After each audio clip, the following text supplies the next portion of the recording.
Nobody is coming to save you. That's the title of this little talk. So here into the night, I want to confess something. A lot of what I'm doing here in my life is trying to figure shit out.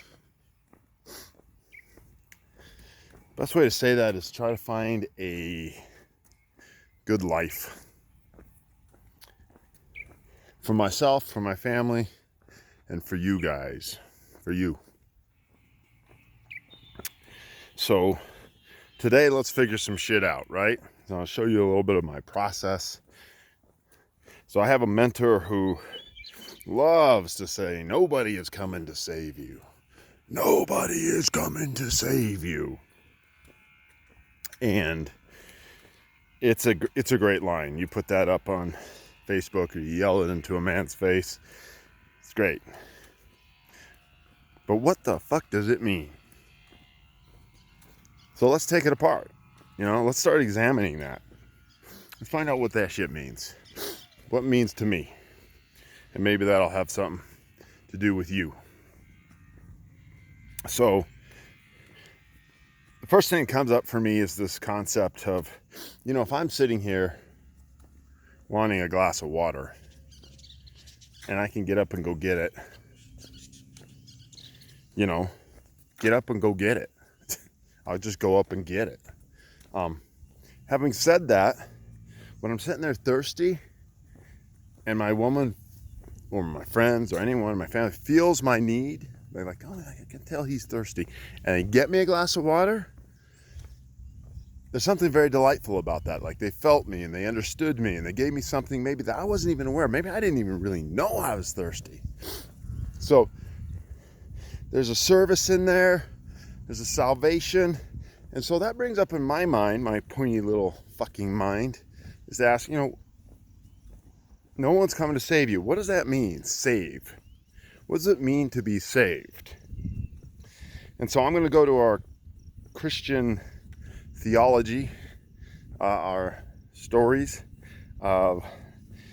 because we're living right smack dab in the middle of a culture, and whether you're Christian or not, of a religious ethos that believes in Jesus the Savior. And so, what does that mean? What are the actual ramifications of that?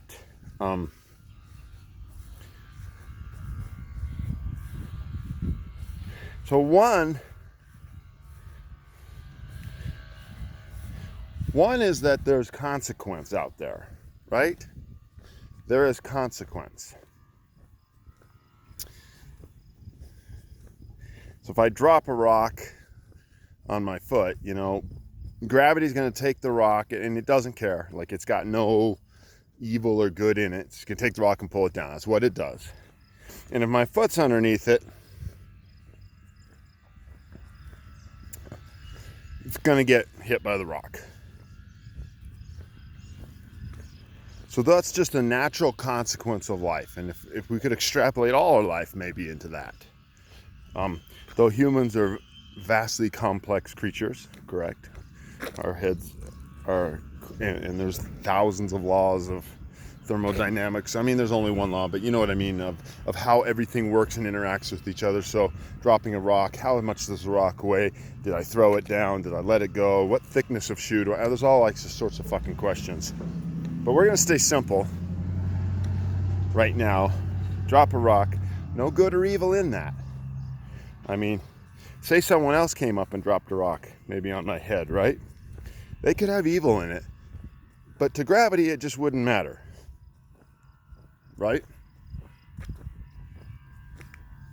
There was, bring up a story, there was these kids, I think they were 5 girls, might have been 4, in Orem or Provo 10, 15 years ago. And they were playing and they locked themselves in a trunk of a car to hide. And, they got in and they pulled it shut. 5 girls. And a couple horrible things happened. One, like, nobody could hear them. Nobody knew they were in them. Like, there wasn't anyone around. And it was a super, super hot day and they couldn't get out. And so, the parents, missing kids, searching the neighborhood, calling the police, the whole thing. And eventually it was found that the kids were in the trunk, and that the heat was so hot that it killed them all 5 of them. And I'm not 100% sure on the details of this story. I've got the gist of it. Maybe it was 3 girls, maybe it was 4. I think it was 5, but I could be totally wrong. But set the details aside. As I'm out here walking, I would ask you just to consider the story. So, obviously the heat wasn't evil. The lock mechanism wasn't evil. The girls weren't evil. They were innocent in a way, like they were innocent in their hearts. But they weren't innocent of closing the door. They did do that. They just didn't know that would kill them. That's a tragedy, right? And so there's no getting around what a horrible, horrible thing that is. So had someone heard them and opened the, here's a question, there's a hard question. Where was Jesus?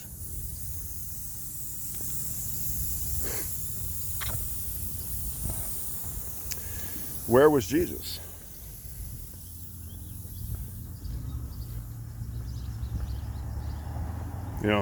The Savior. Because that, I think, would have been saving you from that consequence, right? So I'm starting to think that salvation is saving you from the consequences of your actions. And so nobody is coming to save you. Let's still keep that out there for a while. But right now,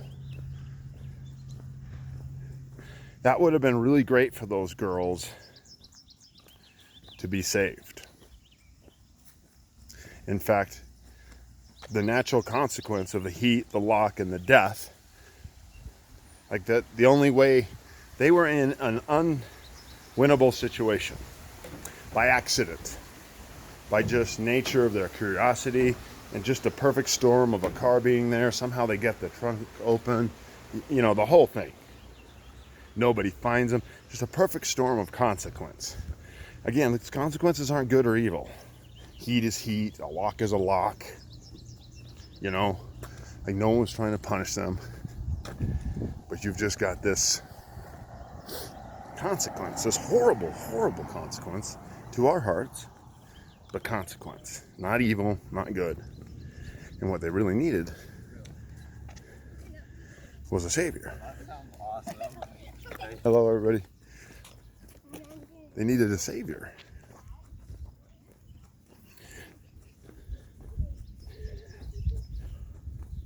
They needed an outside force, maybe a grace. I've defined grace as this unwarranted kindness. Just kindness. Grace comes into you. It's kind of like the thought of forgiveness, And so, again, I left the question unanswered. Where was Jesus? Where was the Savior? I remember, some of you may know where we're at here. I'm in Utah, which is the land of the Mormon Church, the LDS Church, and I believe these kids were LDS and Mormon, and the leader of the church at the time, I think he's passed. Well, I know he's passed, but I think he was the leader at the time. Thomas S. Monson was his name, and I believe he went to the funeral or was part of it and gave a talk and tried to shed some light maybe on God's plan that would allow that to happen. But I do want to leave that question there because I don't think it's honest if we don't ask it. Maybe we don't answer it today. Maybe we don't ever answer it. But I think we have to be honest, and that's something we do here in the night, is we're honest. And we ask the hard questions. Where was Jesus? Where was the Savior? And it seems like those girls needed a Savior, right? Now, it depends on what you're looking at. I believe Thomas Monson said something like, well, their souls have been saved. Their souls are fine. Okay? So that's one way of looking at it, right? So you have to determine very specifically, what you want to be saved from. What consequence you want to be saved from. In this case, the consequence of, the natural consequence of being locked in a car, trunk, in brutal heat, without water, is eventually going to kill these kids. And it did. The consequence did what it did. But no one showed up to save them. Their bodies, their life. Maybe their souls, you could say, were saved. Who knows? I don't think any of us really know that. But we can say with certainty that their bodies did not survive the consequence of being locked in a trunk. Accidentally, with no ill will. They were just playing and having fun.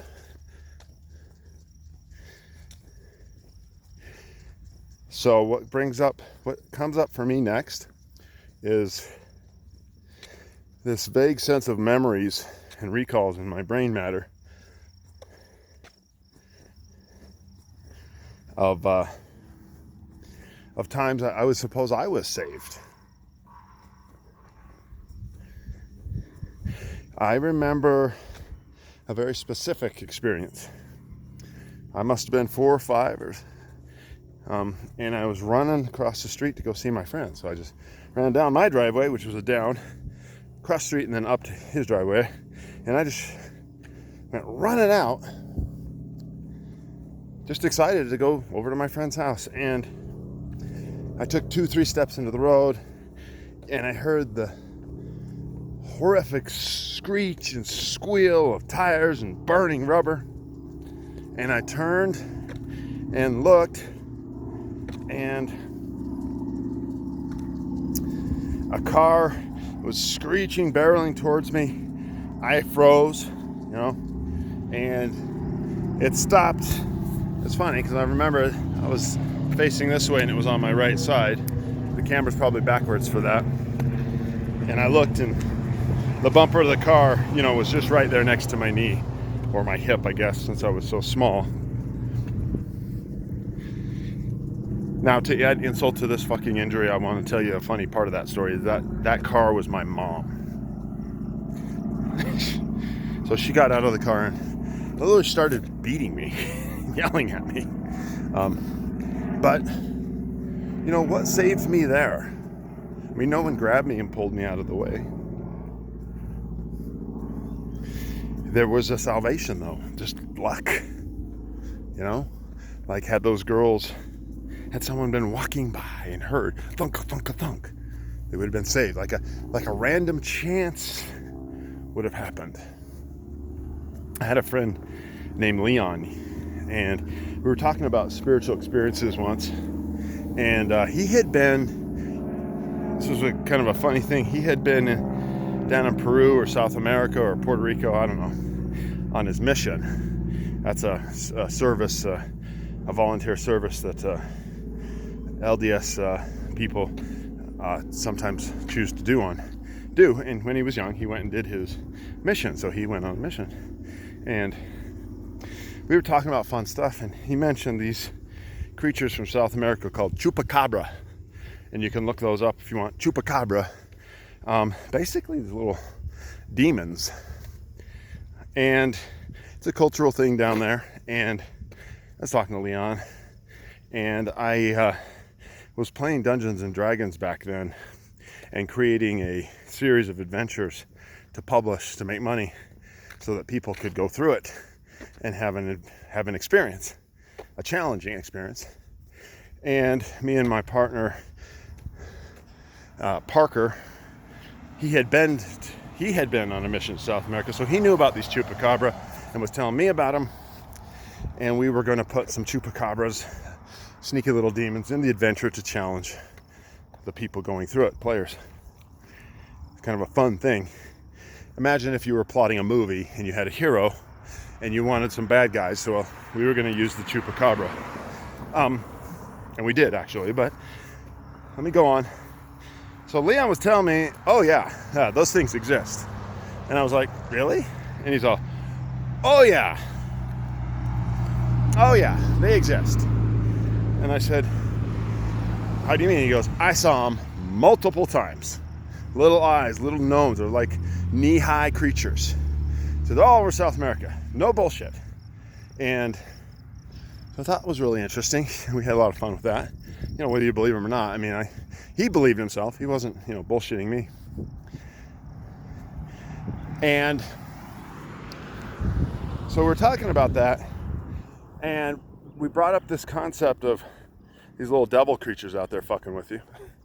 And I was bringing up my moments of hearing a knock or seeing a face or seeing something move out of the corner of my eye, which, for whatever reason, I saw a lot more of when I was a kid. And so we started to talk about the other side, like, were there angels? And he said, well, yeah.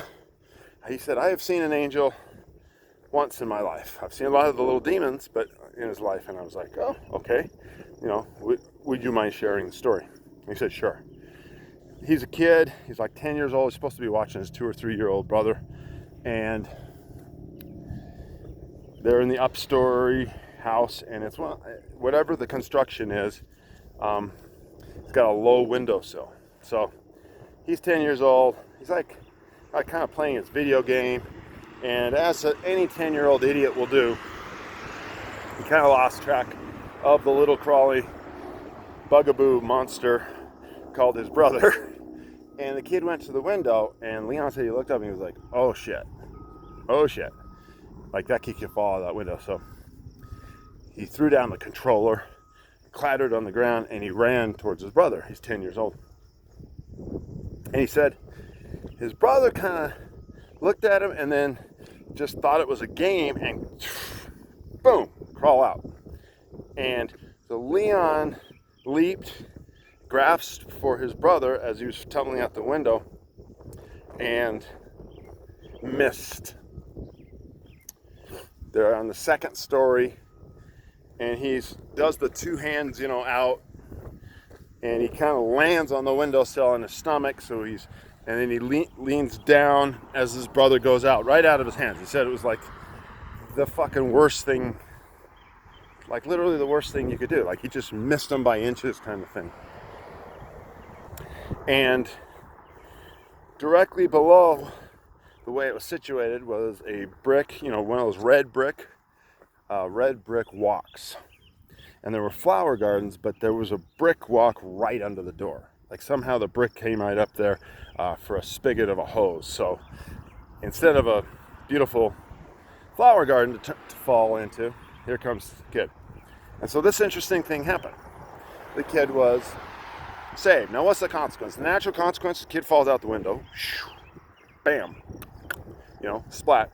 And gravity takes hold. The kid's dumb.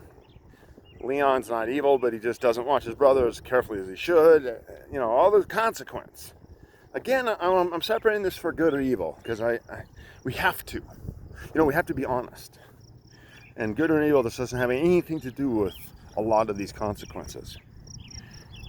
Some it does. Like, someone can be evil and try to hurt you. And you'll need salvation from that too. But I want to separate that because it's good to isolate and know and admit that just bad shit can happen. And it doesn't feel fair. But we're not talking about fair, we're talking about salvation and what it means to save yourself. So this kid falls out the window and Leon's, stomach over the edge, 2 arms down. And he said the kid falls over backwards and he's just heading straight down. And at the angle he sees it, the kid's gonna land backwards on his head. And he said, and then something happened that he said, I'll never forget. And he said a man literally appeared in the air. Later, he would refer to this man as an angel, but all he knows was a human man. Doesn't have many memories of what he was wearing, because what he saw was the man's hands come out, grab the kid, the brother, and turn him. So his head was going down, and he turned him so his head was going up in midair. And it just happened. And then the man let him go again. Odd angel, right? Why not just save him completely? But he didn't. Flipped him. Thunk, thunk. The kid lands on his feet. Broke both of his legs. But he lived.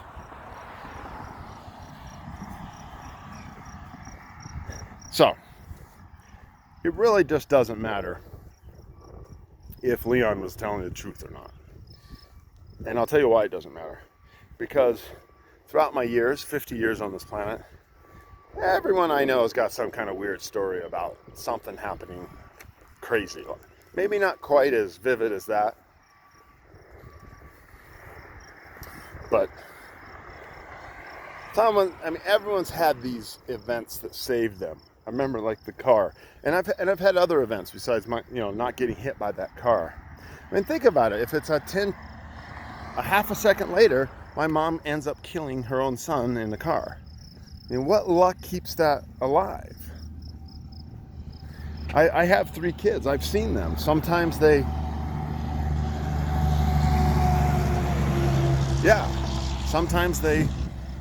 seen them, just luck saves them. I mean, something seems to save them. I mean, it's either luck or someone arrives, like in midair.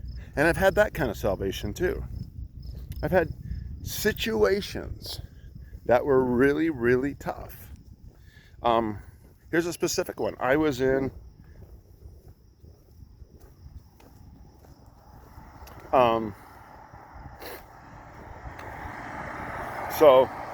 oh shit, I don't know what should tell you this or not. So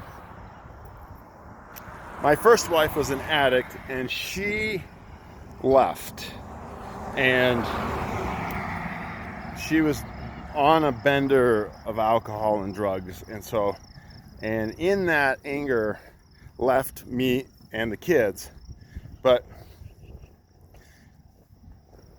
she decided that in order to get money from me, that she would try to go after the kids.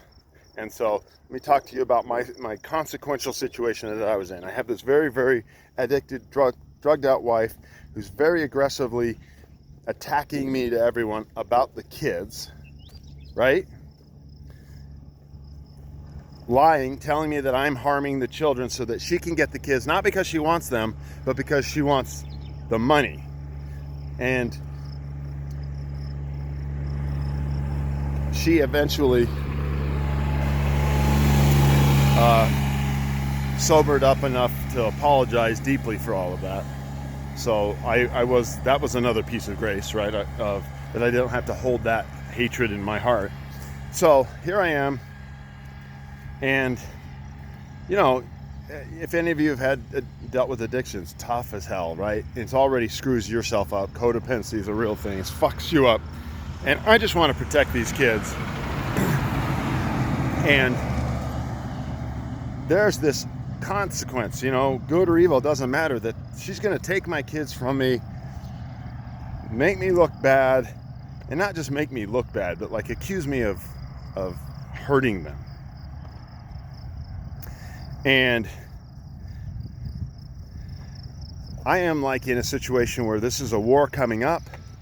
I do have the kids in my custody at the moment, but she's coming after them, wants money, being mean, and I am just fucked. Like, this is gonna be a thing. This is what's gonna happen. And I might lose my kids, and they are terrified of their mother. They don't want to be anywhere near it, so it's all fucked. Like, okay, so just a pit. I'm in a pit, and I need to be saved from that pit. So we'll be very specific. And I was saved in a lot of ways, but I did a lot of praying and asking for help from God and people around me. And the weirdest thing happened. She went out with this guy, and they got super, super drunk and called me. I wasn't there, so they left a long, violent diatribe threatening to kill me, both of them, and take the kids, and they were clearly drunk, like a 4 to 5 minute psycho message on my machine. And so you're saying, well, how's that salvation? Well, I went and I listened to it the next morning. I was like, holy shit. And I took it immediately to the police. The police recognized the voice of the guy. And we went straight to the judge, and just based on the evidence flat out of violence, of just, straight out threatening that it turned out they just immediately fell in favor for me. I got custody of the kids. It was all of my burdens were lifted from me. All of them. Just in that, I was saved. Because my greatest fear was the kids. And the universe, God said, I'd take care of that. And I was just saved. So, who out here has been saved? Saved in terms of circumstances. Saved in terms of an event that happened that just benefited you, that got you out of a pit. I remember in my second marriage, Jenny and I, we had gotten together, and it was so fucking magical. Oh, so good. And then a year later, it had just died. What had specifically died was our sexual passion. And we were like, fuck if we could get it back. Just what do we do? Holy shit. And we looked, and we just couldn't help ourselves. I mean, we couldn't save ourselves. We were fucked. It just seemed that way. And then we got saved. We had a friend, Suzanne Wagner, and she said, oh, you need to do this. You need to go to the David Deida, go work with the guy named David Deida. Some of you may have heard of him. He's wrote the book, The Way of the Superior Man. Go work with him. That will solve your problem. I was like, okay. So I looked it up, and he did a private little 3-day intensive, called it an intensive workshop for couples, hidden up in the mountains of Ojai. And it said he wasn't, you're not taking any more people, but email if you want to be on the waiting list. So, and he didn't even say when. So I just emailed, and then his secretary or his assistant called me back and said, okay, there's space, but I got to interview you guys. See if you're, this is ready. So we got on this phone, and here we go. Went through the interview, and it was intense, and I don't even remember it, but it's just intense. And the lady was nice. I got to be really nice, but I was like, what the fuck is going on? Are we really going to do this? And I don't even really understand what the fuck is going on. I have no clear idea. This is funny. So many people come to my workshops, and they're like, they want to know every fucking detail. These men particularly, but sometimes women too. Every detail before they go in. And I'm like, I'm not inclined to give them details. I do. I'm much more gentle about that now as I've gotten older. And if you need details, who am I to tell you, fuck you, I'll give you details. Here you go. This is what it's going to be like. And because I didn't know shit, man. I fucking knew nothing. I just did it. And then listen to this kicker. She's like, okay, you guys seem a good fit. I'd like to invite you to come. I'm like, well, let's do it. And she goes, okay, let's get your credit card number. I'm like, that's great. By the way, how much does this cost? And she's all like, it's 3 days. You'll have to get your own flight, get your own hotel, and get your own food. And it's $3,000 a person. I'm looking at Jenny. We're like, what the fuck? And this is funny. I we're in the night here, right? We're in the night. This is the night place. So many people bitch to me and come up to me with excuses about money. I tell you, that frustrates me. Like, you fuckers, and I don't know if it's you specifically, I just generalize everyone that don't want to pay me to save your fucking marriage. So I kind of have a fuck you to you. And it's obviously rooted in the fact that I paid the $3,000 for me, and I actually paid the $3,000 for Jay too. I paid the $6,000. I bought the hotel, I bought the food, I rented the car, and I got the flights. I did that. And so when people bitch at me about money, I'm like, fuck you. Like, fuck you. Pay me, motherfucker. So let me tell you, that's my little side thing. I'm just being honest with you, bros. I'm not being a victim. Fuck no. Fuck that shit. But I am going to be honest with you and say, what the fuck? And I'll just tell you this, so I went there, probably one of the hardest things I've ever done. So that's another thing. People tell me, oh, it's too hard. Your workshop's too hard. I just say, fuck you. My workshops are way easier than what I went through. And by the end of the 3 days, our marriage had been completely saved. Like, fuck. Like, it's saved. And let me be specific. Like, we have been given the tools to fix it. Like, those were the tools. Now, I had to go home and do them, and Jenny had to do them too. So, like, had we just gone home and not done the work, we would have gone back and ended up divorced. No ifs, ands, or buts about it. But that was the experience that turned on, the light bulbs, the energy, the conviction. And so much so that we went back and we did the work for 2 months. And David said, you know what? For those of you who want to go deeper and gain more skills and more experience, we're doing another one for advanced people that's 5 days long. So if 3 days was $3,000 each, how much do you think 5 days was? You wouldn't be wrong if you said $5,000. So 5 and 5, what is that? Yeah, that's 10, right? That's 10,000 fucking dollars. And the flight, the car, the hotel, the food, the whole thing.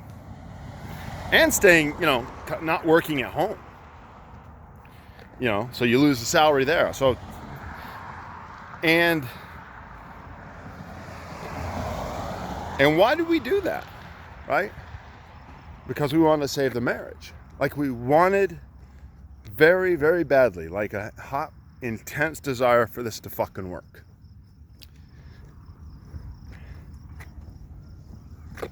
So when they say nobody is coming to save you, I'm going to say that is and isn't true. So this is where I'm going to say it. At some point,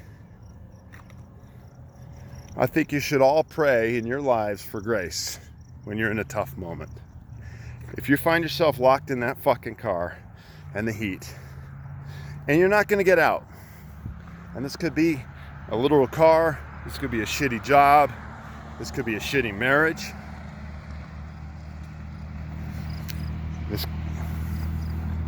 could be a lot of things, right? A lot of shitty things. A pit of consequence. Whether you did it to yourself, whether someone did it to you, whether you're a total victim, whether you're totally innocent, whether you're totally evil, I don't give a fuck. I don't think it matters. You're in a pit,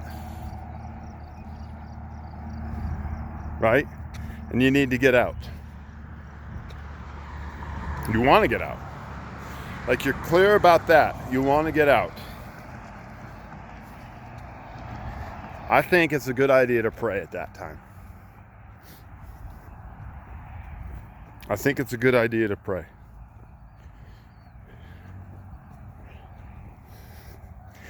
Like, I wanted to save my kids from that shitty situation. And I prayed, and my prayer was answered. I was given grace. By luck, my first wife and her the guy she'd run off with, got super, super fucked up drunk. I think they were on meth, I found out later. So there was a violence to him that it added to it, an intensity.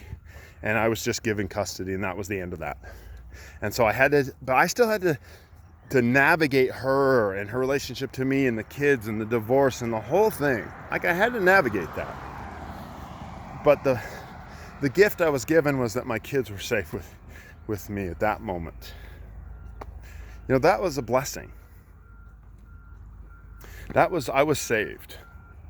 My daughter, later in life, got accidentally hooked up. I don't know if any of you know this. It's on the podcast, but got accidentally hooked up, or foolishly hooked up with a predator, with a boyfriend her age, but it turned out it was really a 40-year-old man using advanced stealth fucking technology, and had really just fucked her up good and royal. And I remember crying my fucking eyes out, going, no one should have to go through this. My daughter's innocent. Stupid maybe, but innocent, right? She made mistakes. We made mistakes. No one was evil though. And I just prayed for help. And you know what? I got it. Yeah. We had to work. We had a lot to do. We had to stay firm. But we caught this motherfucker. He's in prison for life now. Prison for life. What he did. And he never touched her. It was all over the computer, but he fucked her up good. She was in hospitals, youth cares, in, suicide watch for 6 months, maybe 9 months. Came home, a lot of work. Now she's a full-time student. She's about to put herself through her own school, working full-time. Got a good boyfriend. Come a long way. There's salvation there. And then, of course, there's those times when things haven't worked out. Those 5 little girls that didn't work out for them. Brothers, we're standing here in the night, right? I'm out here in the sunlight, but for some of you, I know it's dark. I know it's dark.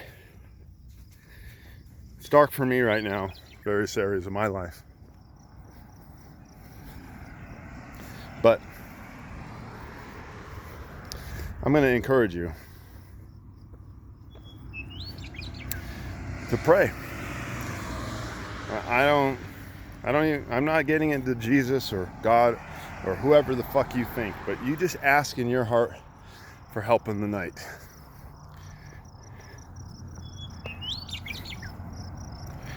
And when you get real honest,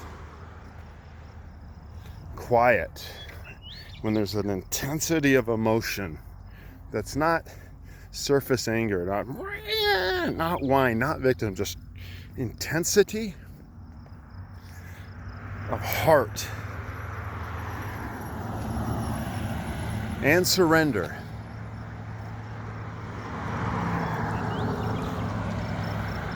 Like you literally realize you need salvation. You need help to get